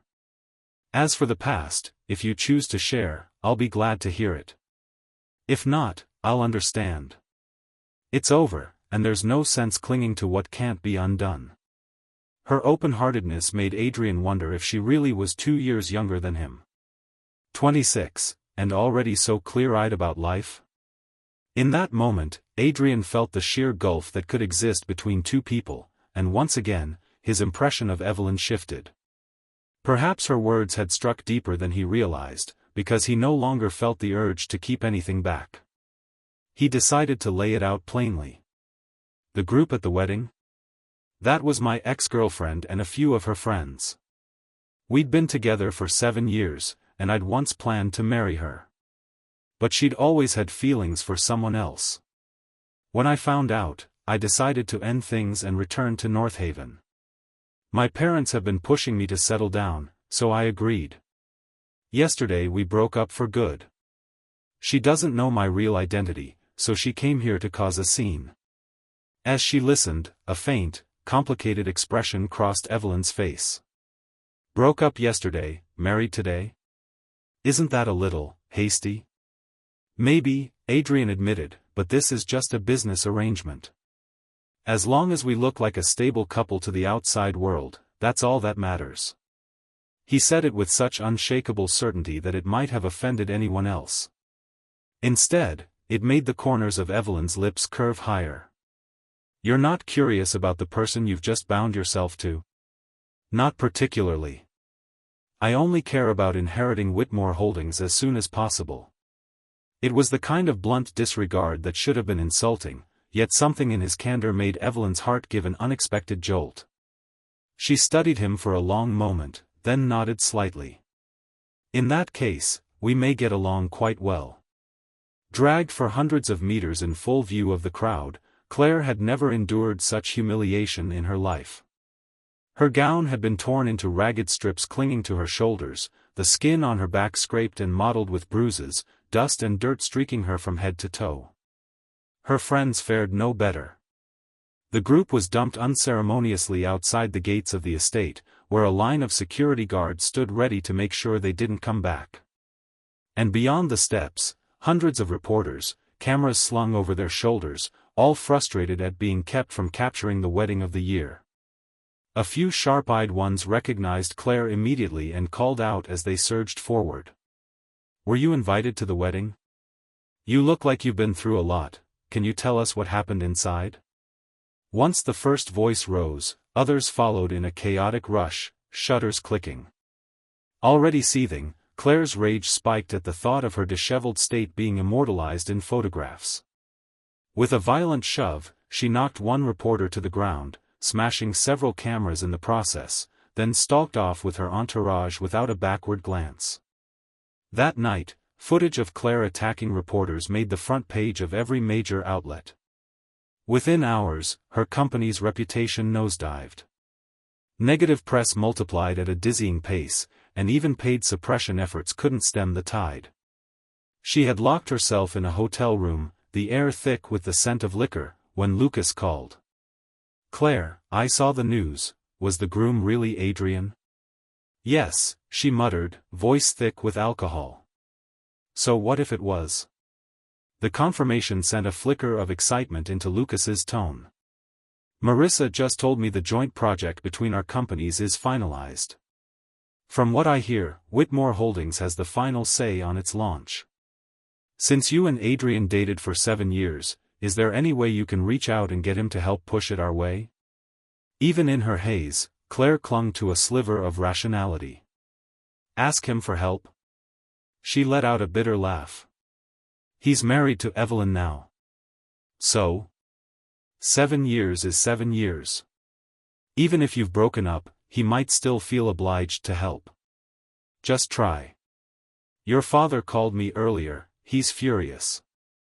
But if you secure this project first, it might cool him off, and he'll let today's mess slide." Lucas's words worked their way in, loosening her resistance. She didn't commit outright, but offered a vague, non-committal response before ending the call. Stumbling into the bathroom, she splashed cold water on her face until the fog in her head began to clear. Minutes later, Fiona knocked and stepped inside, bringing the conversation back to the project. Claire leaned against the sofa, eyes fixed on the city lights beyond the window, her mind tangled in conflicting thoughts. The intel was clear: Adrian's aunt was in charge of the deal. If she could use that connection, everything would move twice as fast. After a long silence, she made up her mind. She would try, not only for the project, but for her own reasons. She wanted another chance to see Adrian. On the second day of their marriage, Adrian went straight to Whitmore Holdings headquarters to assume his role as CEO. To help him settle in quickly, Mr. He had sent over the team of secretaries and assistants he had personally trained. Adrian spent the entire day buried in reports and internal briefs, gradually piecing together a clear picture of the company's operations. By the time he looked up, the sky outside had turned dark. It was already 8 o'clock, and the only light left in the entire building came from his office. Rubbing his tired eyes, he slung his bag over his shoulder and headed down to the parking garage, only to find Evelyn waiting by the car. Why was she here? He walked over, genuinely puzzled. "Aren't you busy today?" Evelyn smiled faintly, her tone laced with a trace of helplessness. "It's the second day after our wedding. Technically, I'm still supposed to be on my honeymoon." It clicked for Adrian then, the subtle look she'd given him that morning when he mentioned going into the office. Lowering his gaze a little, he offered an awkward explanation. "First time getting married, so I don't really know the protocols. But honeymoons and marriage leave are for regular couples, right? We're a business match. We don't really need to celebrate." A flicker of disappointment crossed her eyes, so brief he almost missed it. But she quickly composed herself, opening the car door with a gracious gesture. "If you're too busy, we don't have to celebrate. Still, we are married. Surely you can manage to join me for dinner?" Her voice carried a playful note that made the corners of his lips curl upward. He nodded in agreement and got in the car. They ended up at a renowned restaurant. It was peak dinner hour, and since they had arrived late, the private rooms were all taken. Adrian, already hungry, didn't want to waste time looking elsewhere. With Evelyn's agreement, they took a table by the window in the main dining area. After the menus arrived, Evelyn handed his to him and pointed out a few signature dishes. Following her suggestions, Adrian ordered 4 or 5 plates he liked, then passed the menu back to her. But Evelyn didn't add anything for herself. From their previous 2 meals together, he remembered their tastes weren't exactly alike. Concerned she might not enjoy the food, he urged gently, "Are you sure you don't want to order anything else? My preferences can be a bit odd, you might not like them." Evelyn shook her head with a warm smile, her eyes glimmering. We're husband and wife now. We'll be eating together every day. I should learn to try, and maybe grow to like, what you enjoy. You still have the right to choose what you want, he countered mildly. You don't have to force yourself. Just tell me what you prefer, we can always work it out. Her lashes lowered, her voice softening, tinged with a quiet contentment. Anything can be negotiated? Adrian met her gaze calmly and nodded. Then, can we negotiate about not canceling the honeymoon? Her solemn tone made him think she was about to bring up something important. But when the word honeymoon came out, it caught him off guard. You really want to go on a honeymoon? Evelyn held his eyes, her expression warm and serene. We've been busy preparing for the wedding for so long. I'd like to take some time to rest. Elise also hopes we can grow closer quickly, and I think a trip would be a wonderful opportunity. Don't you agree? Her sincerity left all of his half-formed excuses stuck in his throat. Truthfully, Evelyn was a good wife, respectful, considerate, never forcing her will on him. A vacation was neither here nor there for him, but refusing over something so small seemed petty. He gave a slight nod. All right. Her smile brightened instantly. Then once you're done with this busy stretch, I'll make the arrangements. Claire waited outside Whitmore Holdings all day before finally spotting Adrian.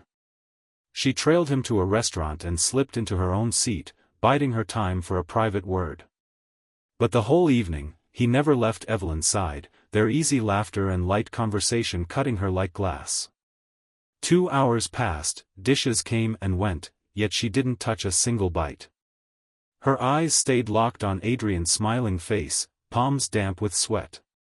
At last, Adrian stood and made his way toward the restroom. Claire seized her moment, rising quickly to follow. She caught him in the hallway, calling his name.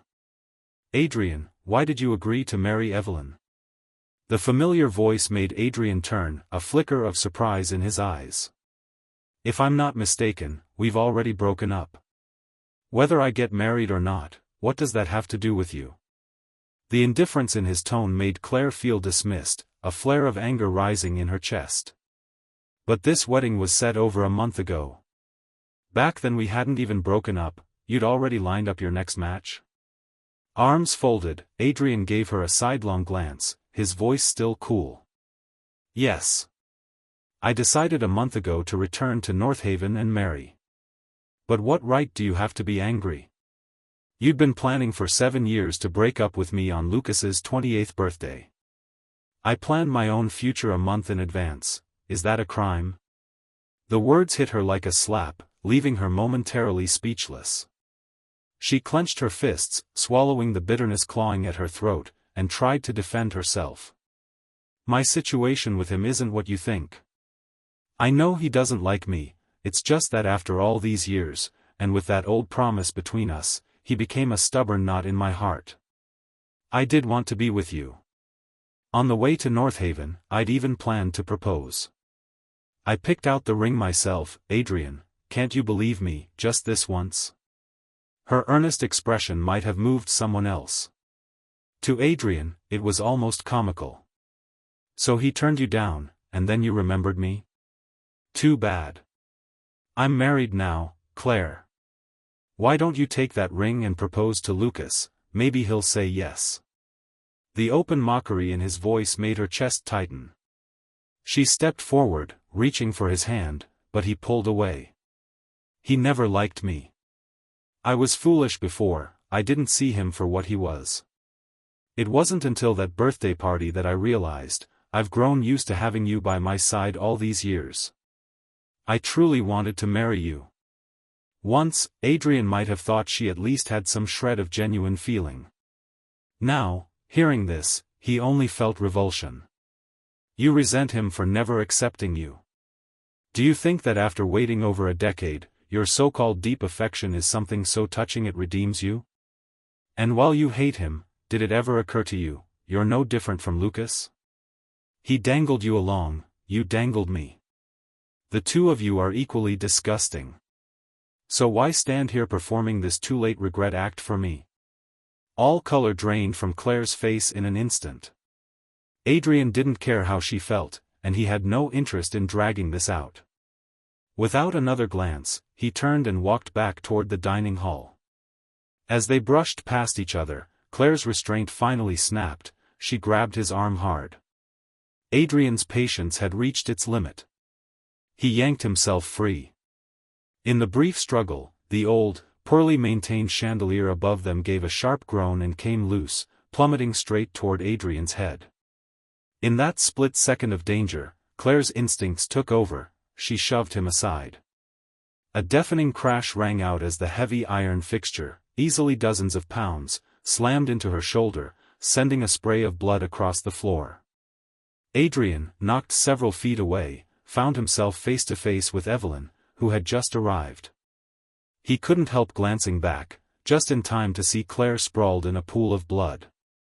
Her body was curled in on itself, left hand clamped over her right shoulder where blood gushed between her fingers. Her face flushed a deep red from the pain, veins standing out sharply across her forehead. Waitstaff rushed over, voices urgent as they assessed her injury. Evelyn's brow furrowed as she asked if Adrian was hurt. Only when she confirmed he was unharmed did she exhale in relief, taking his arm and leading him away from the scene. Still rattled, Adrian didn't dwell on it. He simply let her guide him down the stairs. From the floor, Claire watched their retreating figures. She bit down hard on her lip, refusing to make a sound, though choked sobs still caught in her throat. Memories flickered through her mind, every one of them filled with Adrian. When her stomach problems flared, he'd stayed by her side without leaving once, consulting doctor after doctor to monitor her condition. When she'd banged her arm against the wall, leaving a bruise, he'd immediately tended to it, his gaze filled with concern. When she couldn't sleep, he'd forced himself to stay awake, playing gentle music just to keep her company. Back then, if it was about her, he cared, about everything. And now, she had taken the blow meant for him, was bleeding on the floor, and he hadn't even reacted. He'd walked away with another woman without looking back. Only in this moment did Claire finally, truly understand. The Adrian she knew no longer existed. She was no longer his only one. And he, no longer loved her. Once they got home, Adrian's pulse finally began to steady. He sank into the couch, still shaken by what had happened. Just as he was about to make a few sarcastic remarks to Evelyn, he turned his head, and saw her crouching beside him with a medical kit in hand. His gaze swept over himself from head to toe. No visible injuries. The sight only deepened his puzzlement. "I'm fine. Why'd you bring the kit?" Evelyn didn't answer right away. Instead, she pointed lightly at his ankle. Following her gesture, Adrian finally noticed it. Just behind his heel, a sliver of skin had been sliced open by a shard of glass. She dipped a cotton swab into disinfectant, her voice soft. "This might sting a little." Normally, such a tiny wound wouldn't have even registered to him. But seeing how seriously she took it, he felt a twinge of awkwardness. "It's nothing. You don't have to fuss over it." Still, the moment the alcohol touched raw skin, a sharp hiss of pain escaped his lips. Once she finished disinfecting, Evelyn carefully pressed a bandage over the cut and spoke with quiet insistence. "I'll have someone bring some waterproof covers later. Wear them when you shower the next couple of days, don't let it get wet. And if you go out, stick to sandals." Adrian had grown up apart from his parents, raised by an aunt. For years in college after returning to the country, 6 years in a relationship, all spent largely on his own. It was the first time anyone had made such a fuss over something so small. Surprise mingled with a faint warmth. Wanting to ease the moment, he tried to joke. "By the time your supplies get here, the cut'll probably be healed already." Evelyn lifted her gaze, fixing it on him with a seriousness he'd never seen before. "Your injury today happened because I wasn't careful enough. I can't shirk that responsibility. Any wound hurts, and after such a scare, the last thing I want is for you to feel any physical discomfort on top of it. That's why I'm being a little wordy, but being cautious never hurts. Just listen to me this once, Adrian." He wasn't sure if it was her earnest tone or that fleeting glimmer of guilt in her eyes, but something inside him stirred, tightening, then trembling in a way he couldn't quite suppress. Unable to meet her gaze, he lowered his eyes and gave a small nod. Once Evelyn left with the medical kit, Adrian's phone lit up with a call from Fiona. "Adrian, are you really this heartless? Claire was badly hurt saving you, and you won't even visit her?" The baseless accusation made his lip curl into a cold smile. "If she hadn't kept clinging to me and refusing to let go, that chandelier would never have come close to hitting me. Her injury is nothing but the result of her own stubbornness. How exactly is that my fault? Whatever happened, she still pushed you out of harm's way at a critical moment. Can't you at least remember the years you had together?" He almost admired her audacity, how easily she twisted cause and effect. Not in the mood to keep arguing, his gaze dropped to the bandage on his ankle, and a convenient excuse slipped out. "I'd like to visit her, but my legs hurt too. I can't exactly go anywhere right now." There was a 10-second pause on the line before Fiona cleared her throat and shifted tactics. "Forget it, then. But Claire's company and yours are working on a joint project. We'll need your team's approval and an invitation to next month's event." So that was her real aim. Adrian let out 2 short, derisive laughs and agreed without hesitation. After ending the call, he sent a few messages to his aunt, asking about the project details, and requested that she have several invitations delivered to him the next day. In the days that followed, Evelyn shadowed Adrian wherever he went. At first, he'd try to persuade her to focus on her own matters, but each time she countered with the same excuse, that she was still on her honeymoon leave. Gradually, he realized that having her nearby wasn't a hindrance at all. No matter what challenges arose at work, she always had timely, thoughtful suggestions to offer, and before long, her presence became something he'd grown accustomed to. When he stayed late at the office, she would sit beside him with her own laptop, quietly tending to her work. Rain, wind, snow, or storms, she was always there on time to pick him up and drop him off, never once missing. If she had to go out for her own errands, she would report back immediately, where she was going, why, and when she'd return, all spelled out with precision. On their days off, she took him out to explore new places, quirky shops, and curiosities he'd never noticed before. Half a month later came Christmas. Both families gathered, more than a dozen relatives chatting warmly over dinner. The conversation inevitably circled back to the newlyweds, Adrian and Evelyn. Elisa's gaze rested on her daughter-in-law with clear affection, her voice tinged with nostalgia. "Adrian's temper is just like his aunt's, stubborn as can be. After he graduated, I wanted him to come back to North Haven, but no, he insisted on making his own way outside. I could never change his mind. Evelyn, if he ever falls short, I hope you'll be patient with him." Adrian felt a twinge of embarrassment at being publicly chided and was about to defend himself, when Evelyn placed a freshly peeled tangerine in his hand and smiled. How could Adrian be stubborn? "I think he's independent and decisive, and one day he'll shoulder the company's responsibilities with ease. I'm the one who still has much to learn from him. I'd hate to hold him back." Her words made Elise beam, laughter spilling over. She clasped Adrian's hand, her tone full of delight. "As long as you two get along, we couldn't ask for more. And if you were to give us a child soon, we'd be even happier." Elisa's offhand remark sent such a jolt through Adrian that the tangerine slipped right out of his hand and rolled across the floor. The table erupted into teasing, and his cheeks burned crimson. Sensing his discomfort, Evelyn quickly offered an excuse to pull him away, guiding him toward the garden. The crisp winter air cooled the heat in his face, but the earlier comments still hung between them, making him avert his gaze in mild embarrassment. He kept scanning the surroundings, avoiding her eyes altogether. Evelyn, catching his awkward pretense, let a faint smile play on her lips before smoothly steering the conversation elsewhere.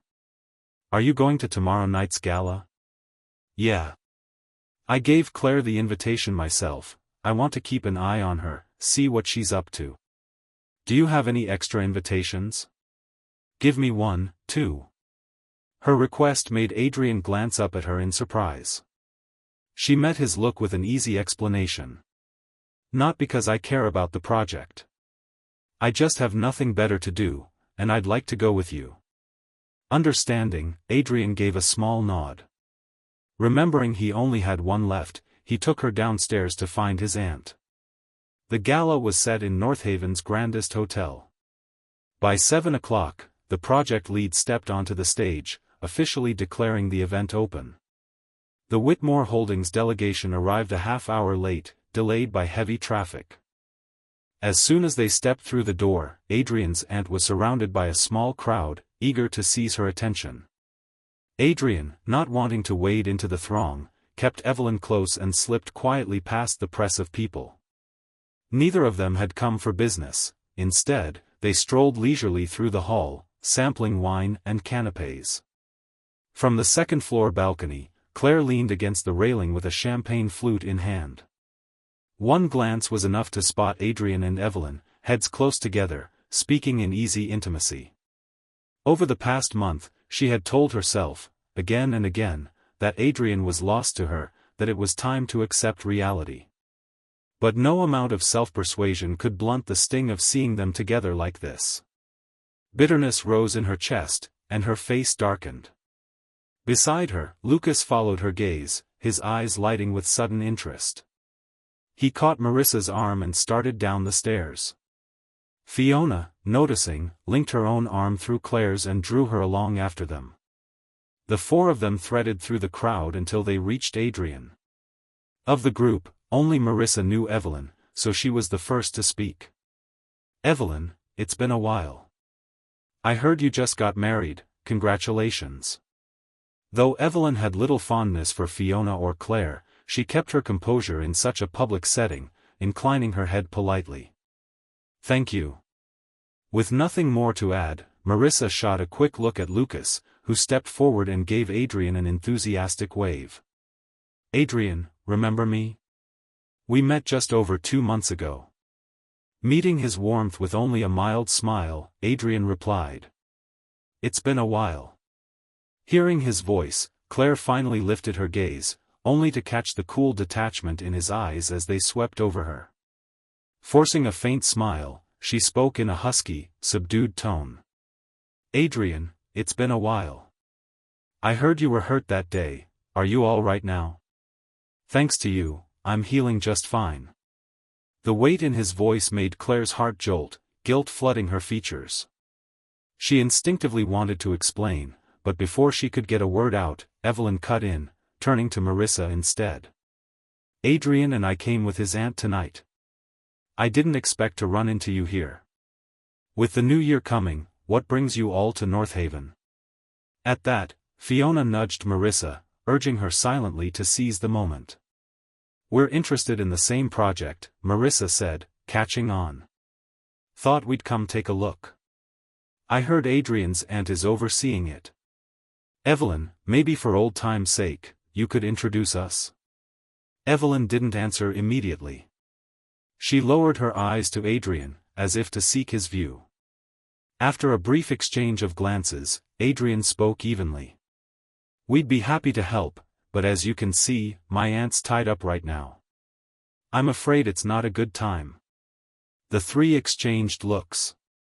The message was clear enough. Not wanting to press and risk offense, they traded a few more polite lines before excusing themselves. Only Claire remained where she stood, her gaze fixed on Adrian, lips parting as if to speak but never forming the words. Adrian had no intention of indulging her. Taking Evelyn's hand, he turned and walked away. It was as if Claire's soul had slipped from her body. She trailed after them in a daze, from the grand hall to the second floor, and then all the way out into the garden. When Evelyn was certain there was no one else around, she finally stopped and turned to face her, her expression cool. "You've been following Adrian and me, was there something you wanted to say? The question snapped Claire out of her stupor, and she realized just how inappropriate her behavior was. She quickly offered an apology. I'm sorry, I've had too much to drink. I got a little confused, couldn't find my way. Evelyn let out a soft, humorless laugh, though her tone remained utterly cold. A moment of confusion is forgivable. Just don't make it a habit. You and I aren't close, we have no old ties to speak of. The veiled threat in her words sent Claire's heart plummeting. She knew that with Evelyn's influence, one careless remark could easily wipe her company out of Eastport City entirely. Not daring to gamble her company's future, Claire swallowed her pride, turned on her heel, and made her way back toward the hall. But before she even stepped inside, the sound of commotion reached her ears, Fiona's voice cutting through the noise, sharp and unmistakable. She didn't know exactly what had happened, but her instincts told her it was trouble. She hurried inside. Pushing through the crowd to the center of the room, she arrived just in time to see Adrian's aunt with her phone in hand, calling security. In an instant, the room fell silent. Guests exchanged looks of schadenfreude, all eyes turning toward four ashen-faced figures in the middle of it all. Adrian's aunt wore a mask of cold authority, sparing not a shred of courtesy. In front of everyone, she ordered them out. As a dozen security guards escorted the four troublemakers out, Adrian happened to return with Evelyn at his side. They paused at the entrance, watching the scene unfold, and when their eyes met, they both caught the hint of amusement in the other's gaze. From inside the hall, the host's voice rang out, the project presentation was about to begin. With the instigators gone, Adrian had no interest in lingering. He leaned closer to Evelyn and suggested they head home. She agreed without hesitation. After sending a quick message to his aunt, she drove them away. The couple had been staying at the old family estate for the past few days, and with the household staff gone home for the holidays, the place felt unusually quiet. Curled up together on the sofa, they watched a movie. Near midnight, Adrian suddenly announced a craving for steak. Evelyn's lips curved into a gentle smile. She rose, went to the kitchen, and pulled a cut of steak from the refrigerator. Watching her, Adrian's curiosity was instantly piqued, his expression lighting up.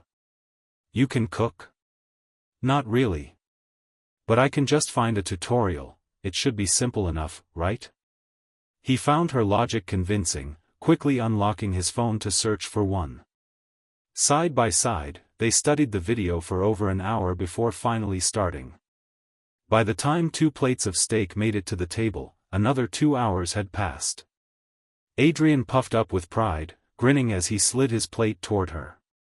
This one I made, it's going to be amazing. Evelyn returned his smile, her eyes warm.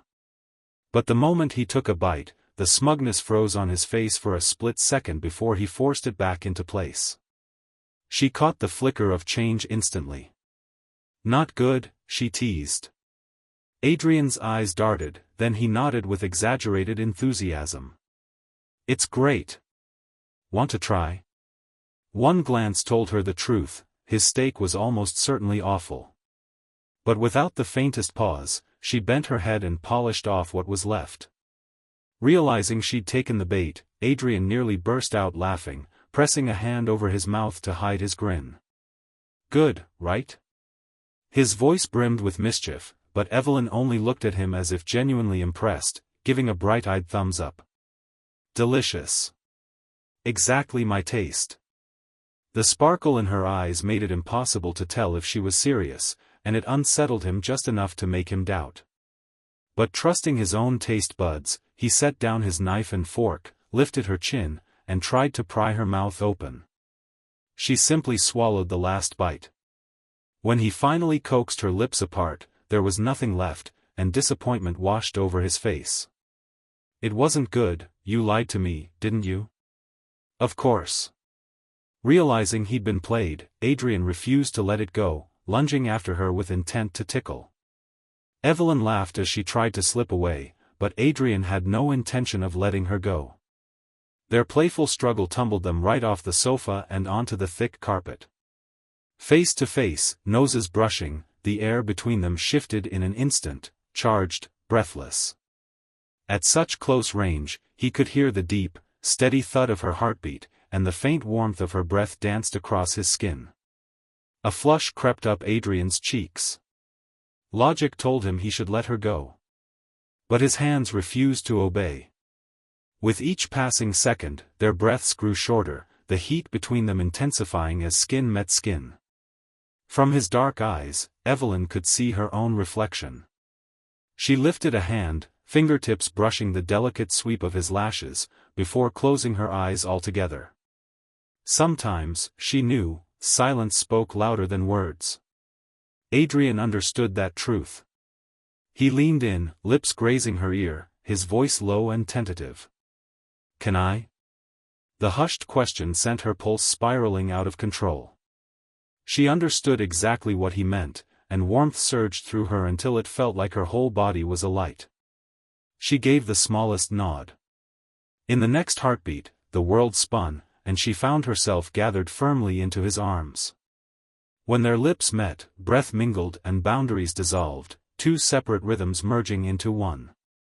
And the night was far from over.